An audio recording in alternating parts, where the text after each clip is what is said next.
If you grew up in Nigeria during the 90s or early 2000s, you know this name, Mr. Biggs.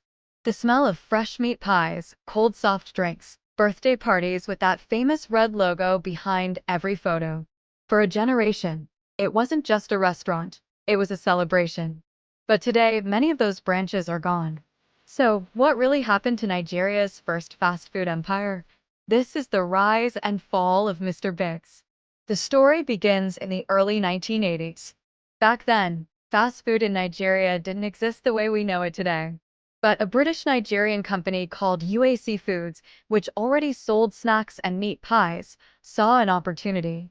In 1986, they opened the first Mr. Biggs outlet, a new idea, Western-style quick service, Nigerian flavor. It exploded. By the mid-90s, Mr. Biggs was everywhere, over 170 branches from Lagos to Abuja, Port Harcourt to Kaduna. Families would dress up after church just to eat there. Birthday parties? Mr. Biggs. First date? Mr. Biggs. Even travelers on highways knew that a Mr. Biggs stop meant clean restrooms and good jollof rice. They weren't just selling food, they were selling a feeling of modern life. By the late 90s and early 2000s, Mr. Biggs ruled the streets. It was Nigeria's McDonald's, but with more soul. The brand even expanded across Africa, Ghana, Kenya, and South Africa. UAC did something smart too. They started franchising, allowing private owners to open branches under the Mr. Biggs name.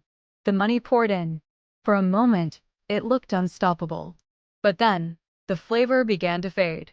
Around the mid-2000s, competition hit hard. Tantalizers, Sweet Sensation, Chicken Republic, and KFC entered the scene.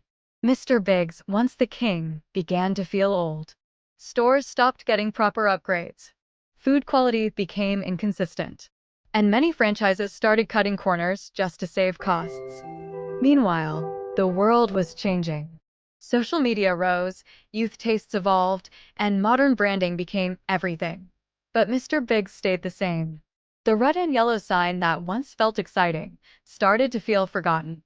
By the 2010s, the empire that once dominated every major city was quietly shrinking. UAC sold part of its stake to famous brands of South Africa in a bid to revive it. But even with new management, the damage was done. Nigerians had moved on to Chicken Republic's crisp packaging, Domino's modern style, and the place's trendy vibe. Mr. Biggs wasn't the future anymore. It was a memory. But even if the brand faded, its legacy never will.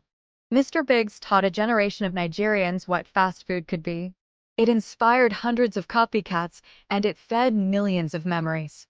Somewhere in a dusty photo album, there's a child smiling under a red logo. And that moment is priceless. Mr. Biggs may have lost its flavor, but it will always be part of Nigeria's story. Thanks for watching the rise and fall of Mr. Biggs. If this story brought back memories, drop your favorite Mr. Biggs moment in the comments. And don't forget to subscribe for more stories like this.